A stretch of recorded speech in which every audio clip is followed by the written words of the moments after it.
매일 새벽에 잠에서 깨셨던 75세 박영자님은 제 환자분이세요. 눈이 떠지면 그 이후로 잠이 안 와서 고통스러워 하셨던 분인데요. 집에서도 완벽히 고치는 방법이 있다고 말씀드렸더니 처음엔 안 믿으셨어요. 하지만 자꾸 새벽에 잠에서 깨는 게 싫었던 박영자님은 제가 말씀드린 방법을 실천하셨고 한 달 후 불면증이 거짓말처럼 사라졌습니다. 눕자마자 잠을 잘 수 있고 새벽에 안 깨고 아침까지 푹 자는 방법. 지금부터 여러분께 알려드리겠습니다. 안녕하세요 여러분. 혹시 요즘 새벽에 눈이 떠져서 다시 자야 하나 그냥 일어나야 하나 고민하신 적 있으신가요? 젊었을 때는 코를 골며 푹 잤던 날들이 많았는데 나이가 들면서 새벽에 자주 깨는 일이 늘어나죠. 이게 단순히 잠을 덜 잤으니 피곤하다로 끝나는 문제가 아니에요. 이 새벽 시간을 어떻게 보내느냐에 따라 하루의 컨디션, 심지어 앞으로의 심리적, 신체적 건강까지 크게 달라질 수 있습니다. 저는 35년 넘게 환자분들과 수면 상담을 해오면서 작은 습관 하나만 바꿔도 수면의 질이 놀랍게 좋아지는 사례를 수없이 봐왔습니다. 오늘은 새벽에 깨는 근본적인 이유와 특히 새벽 3시에서 5시 사이에 절대 하면 안 되는 3가지 행동, 그리고 이 시간을 잘 활용할 수 있는 3가지 방법을 알려드릴게요.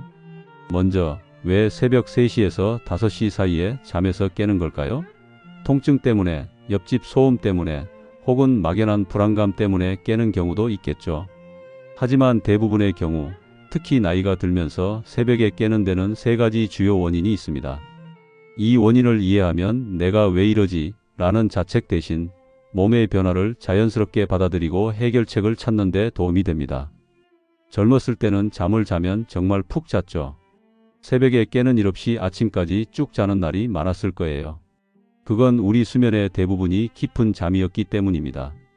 깊은 잠은 주변 소음이나 약간의 통증에도 깨지 않고 몸과 마음을 완전히 재충전해주는 시간이에요. 그런데 60세를 넘기면서 이 깊은 잠이 5% 이하로 줄어들고 수면의 95% 이상이 얕은 잠으로 바뀝니다. 얕은 잠에서는 작은 소리, 예를 들어 옆방에서 나는 TV 소리나 무릎의 작은 통증에도 쉽게 깨게 되죠. 왜 이렇게 깊은 잠이 줄어들까요? 가장 큰 이유는 멜라토닌이라는 호르몬 때문입니다. 멜라토닌은 우리 몸의 자연적인 수면제라고 생각하시면 돼요. 젊었을 때는 저녁이 되면 멜라토닌이 듬뿍 분비돼서 깊고 긴 잠을 잘 수 있었지만 나이가 들면서 이 멜라토닌의 양이 반 이상 줄어듭니다. 연구에 따르면 65세 이상에서는 젊었을 때의 절반 이하로 멜라토닌이 분비된다고 해요. 그래서 밤에 일찍 졸리지만 그 잠이 오래가지 못하고 새벽에 깨는 거예요. 우리 몸에는 눈에 보이지 않는 시계가 있어요. 바로 생체 시계인데 이 시계는 언제 자고 언제 일어나야 하는지를 조절합니다. 젊었을 때는 이 시계가 아침 7시쯤 이제 일어날 시간이라고 신호를 보냈죠. 이 신호는 체온을 살짝 올리는 방식으로 전달됩니다. 체온이 올라가면 자연스럽게 잠에서 깨게 되는 거예요. 그런데 나이가 들면서 이 생체 시계가 점점 앞으로 당겨집니다. 그래서 예전에는 아침 7시에 깨던 몸이 이제는 새벽 4시나 5시에 체온을 올리기 시작하면서 일찍 깨는 겁니다. 또 새벽 시간에는 우리 뇌의 편도체라는 부분이 특히 예민해집니다.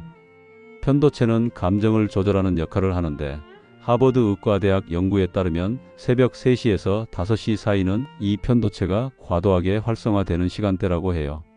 그래서 평소엔 별것 아닌 걱정, 예를 들어 내일 병원 예약 잊지 말아야지 같은 생각이 새벽에는 거대한 불안으로 부풀려지기 쉽습니다.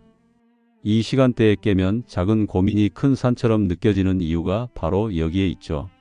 깊은 잠의 감소, 생체 시계의 변화, 뇌의 예민함, 이 3가지 때문에 새벽에 깨는 일이 잦아지는 겁니다. 하지만 중요한 건 이게 여러분의 잘못이 아니라는 점이에요. 이건 자연스러운 노화의 과정일 뿐입니다. 이제 중요한 건 이 새벽 시간을 어떻게 보내느냐예요. 잘못된 행동을 피하고 올바른 습관을 들이면 이 시간을 건강과 행복을 쌓는 기회로 바꿀 수 있습니다. 새벽에 깨는 일이 일주일에 3번 이상 반복된다면 무의식적으로 하는 행동들이 문제를 더 악화시킬 수 있습니다. 제가 35년간 수면 상담을 하면서 발견한 건 새벽에 깨었을 때 아래 3가지 행동을 피하는 것만으로도 수면의 질이 크게 좋아진다는 점이에요. 하나씩 자세히 설명드릴게요. 1. 시계나 휴대폰을 확인하지 마세요. 새벽에 눈을 뜨면 가장 먼저 무엇을 하시나요? 많은 분들이 무의식적으로 머리맡에 시계나 휴대폰을 확인하죠. 지금 몇 시지? 아직 4시밖에 안 됐네 하면서요. 그런데 이 행동 정말 위험합니다. 시간을 확인하는 순간 우리 뇌는 경계 태세에 들어갑니다. 갑자기 남은 시간은 몇 시간? 이 정도 잤으니 내일 피곤하면 어쩌지? 하면서 계산기를 두드리기 시작하죠. 이 과정에서 코르티솔이라는 스트레스 호르몬이 분비되는데 이 호르몬은 지금 깨어 있어야 해 라는 신호를 보내 잠을 더 멀리 쫓아버립니다. 제 환자였던 68세 박순자님의 사례를 들려드릴게요. 박순자님은 평생 푹 자던 분이었는데 은퇴 후 새벽마다 깨기 시작하셨어요. 눈을 뜰 때마다 디지털 시계를 확인하시곤 했죠. 아직 4시 13분이야. 잠을 더 자야 하는데 내일 손녀 보러 갈 때 피곤하면 어쩌지 하면서 불안이 커지셨다고 해요. 결국 걱정이 걱정을 불러서 날이 밝을 때까지 한숨도 더 못 주무셨죠. 미국 수면의학회의 수면 전문 박사는 이렇게 말합니다. 잠결에 시계를 보는 건 수면의 가장 큰 적이다. 시간을 확인하는 순간 뇌는 잠을 자는 대신 걱정 모드로 전환된다는 거예요. 제가 박 어르신께 드린 조언은 간단했어요. 침실에서 모든 시계를 치워보세요. 휴대폰은 거실에 두고 주무시고요. 일주일 뒤 박 어르신이 찾아오셔서 말씀하시더라고요. 선생님, 정말 신기해요. 시간을 모르니까 아직 한밤중이겠지 하고 편하게 생각하게 되더라고요. 그러다 금방 다시 잠들었어요. 여러분도 오늘부터 침실에서 시계를 치우거나 적어도 화면이 보이지 않게 뒤집어 두세요. 알람은 필요하다면 설정해도 돼. 중간에 깨더라도 절대 시간을 확인하지 마세요. 이 작은 변화가 걱정의 악순환을 끊어줄 겁니다. 2. 억지로 눈을 감고 잠을 청하지 마세요. 새벽에 깨면 많은 분들이 이렇게 생각하죠. 다시 자야 해. 눈을 감고 있으면 잠이 올 거야.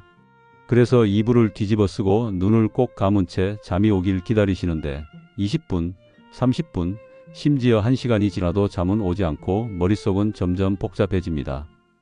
내일 손주 봐줘야 하는데 피곤하면 어쩌지? 화초 물도 줘야 하고 병원 예약도 있는데 혹시 치매 초기 증상은 아닐까? 이런 생각의 소용돌이에 빠지면 빠져나오기 정말 어렵죠. 63세 김영희님의 사례를 들어볼게요. 김영희님은 평생 잠을 깊게 주무셨던 분인데 작년부터 새벽 4시만 되면 눈이 떠지셨어요. 그때마다 다시 자야지 하며 억지로 눈을 감고 버티셨지만 잠은 오지 않고 걱정만 쌓였어요. 심리학에서는 이를 감정전이라고 부르는데 새벽 시간에는 작은 불안이 거대한 공포로 부풀려지기 쉽습니다. 고요한 새벽, 혼자 깨어있는 시간에는 모든 걱정이 실제보다 훨씬 크게 느껴지는 법이에요. 미국 수면의학회에서 권장하는 자극조절법에 따르면 20분 이상 잠이 오지 않으면 과감히 침대를 떠나는 게 좋습니다. 침대에서 오래 뒤척이면 뇌가 침대는 불안과 고민을 하는 곳이라고 잘못 학습하게 돼요. 김영희님께 제가 제안한 방법은 이랬어요. 15분 정도 잠이 오지 않으면 침대에서 일어나 거실로 가세요. 따뜻한 보리차 한 잔을 마시고 가벼운 스트레칭을 해보세요. 그리고 작은 노트에 떠오르는 걱정거리를 적어보세요. 김영희님이 이 방법을 실천한 뒤 정말 놀라운 변화를 느끼셨다고 하더라고요. 거실 소파에 누우니까 오히려 마음이 편해지면서 잠이 스르륵 왔어요. 여러분도 기억하세요. 침대에서 1시간 내내 깨어있는 것보다 다른 공간에서 20분 동안 마음을 달래고 5분 만에 잠드는 게 훨씬 건강한 수면 방법입니다. 3. 물을 많이 마시지 마세요. 새벽에 깨면 목이 마르다고 물 한 잔을 쭉 들이키는 분들 많으시죠? 이 행동도 수면을 방해할 수 있습니다. 78세 이철호님의 이야기를 들려드릴게요. 이철호님은 40년간 교직에 계셨던 분인데 은퇴 후 매일 새벽 3시쯤 깨시곤 했어요. 그때마다 부엌에 가서 물 한 컵을 가득 마시셨죠. 물 마시면 몸이 편해지고 다시 잠이 올 거야 라고 생각하셨지만 실제로는 한두 시간 동안 화장실을 들락거리느라 잠들기가 더 어려워지셨어요. 제가 35년간 수면 연구를 하면서 발견한 사실 중 하나는 새벽에 과도하게 물을 마시면 수면의 질이 크게 떨어진다는 점이에요. 나이가 들수록 신장 기능이 약해져서 밤중에 마신 물이 빠르게 방광을 채웁니다. 젊었을 때는 물을 마셔도 한두 시간 뒤에 화장실에 갔다면 70대 이후에는 30분도 안 돼 소변이 마려워질 수 있어요. 연구에 따르면 65세 이상 어르신 중 새벽에 물을 종이컵 한 컵 이상 마신 분들은 다시 잠들 때까지 평균 58분이 걸렸지만 물을 거의 안 마시거나 소량만 마신 분들은 평균 17분 만에 잠들었다고 해요. 그렇다면 어떻게 해야 할까요? 세 가지를 기억하세요. 1. 침대 옆에 작은 컵에 물을 조금만 두세요. 입이 마를 때 한두 모금만 마시는 정도로 제한하세요. 2. 취침 2시간 전부터 수분 섭취를 최소화하세요. 저녁 식사 후 물을 많이 마시면 새벽에 화장실 갈 확률이 높아집니다. 3. 목이 마를 때는 조금씩 나눠 마시세요. 한 번에 많은 양을 마시지 말고 천천히 소량씩 마시는 게 좋아요. 78세 이철호님은 이 방법을 실천하신 뒤 화장실 갈 일이 거의 없어졌고 새벽에 깨도 10분 안에 다시 잠들어요. 라고 말씀하셨어요. 새벽 3시에서 5시 사이는 신장에 휴식을 주는 시간입니다. 최소한의 물만 마시는 게 현명한 선택이에요. 이제 새벽에 깨었을 때 하지 말아야 할 행동을 알았으니 이 시간을 잘 활용하는 방법을 알려드릴게요. 아래 3가지 방법은 단순하지만 과학적으로 효과가 입증된 것들입니다. 모두 다 할 필요는 없어요. 여러분에게 가장 끌리는 한 가지만 꾸준히 실천해 보세요. 1. 따뜻한 물 한 잔과 손발 마사지. 첫 번째 방법은 간단하지만 정말 효과적이에요. 새벽에 깨면 억지로 잠을 청하려 하지 말고 부엌으로 가서 따뜻한 물이나 보리차 한 잔을 천천히 마셔보세요. 그리고 소파에 앉아서 손과 발을 5분 정도 부드럽게 마사지해 주세요. 77세 김미연님의 사례를 들어볼게요. 김미연님은 10년 넘게 새벽 3시에 깨셔서 뒤척이시곤 했어요. 그러다 이 방법을 시도해 보셨죠. 따뜻한 물을 마시고 소파에 앉아서 손바닥을 비벼 따뜻하게 한 뒤 손가락을 하나씩 마사지하고 발바닥을 엄지로 둥글게 문지르셨어요. 그러고 나서 다시 침대에 누우셨더니 몸이 따뜻해지면서 마음도 편안해졌고 금방 잠이 들었다고 하셨어요. 왜 이 방법이 효과적일까요? 먼저 따뜻한 물은 몸의 긴장을 풀고 체온을 살짝 높여줍니다. 체온이 올라갔다가 내려가면서 자연스럽게 졸음이 오죠. 또 손과 발에는 신경 끝점이 많아서 이곳을 마사지하면 부교감 신경이 활성화됩니다. 부교감 신경은 몸을 휴식 모드로 전환시켜 쉽게 잠이 오도록 만듭니다. 특별한 기술은 필요 없어요. 그냥 손바닥을 비벼서 따뜻하게 하고 손가락과 발바닥을 부드럽게 문질러 주세요. 2. 감사 일기와 걱정 상자. 새벽에 깨면 걱정이 꼬리에 꼬리를 물고 밀려오죠. 자식들 잘 지낼까? 내 건강은 괜찮을까? 이런 생각들요. 하버드 의대 연구에 따르면 새벽 시간에는 뇌의 편도체가 예민해져서 작은 고민도 크게 느껴진다고 해요. 이걸 해결하는 방법이 감사 일기와 걱정 상자입니다. 83세 박순호님의 이야기를 들어볼게요. 박순호님은 새벽에 깨면 자녀와 건강 걱정으로 가슴이 답답하셨죠. 그래서 침대 옆에 작은 노트와 예쁜 상자를 두셨어요. 새벽에 깨면 먼저 노트에 어제 감사했던 일을 3가지 적으셨어요. 손주 전화 받아서 기뻤다. 맛있는 된장국 먹었다. 날씨가 따뜻했다. 같은 소소한 것들이요. 그 다음 걱정되는 일들을 작은 종이에 적어서 상자에 넣으셨어요. 박순호님은 걱정을 상자에 넣고 나면 머릿속이 비워지는 느낌이었어요.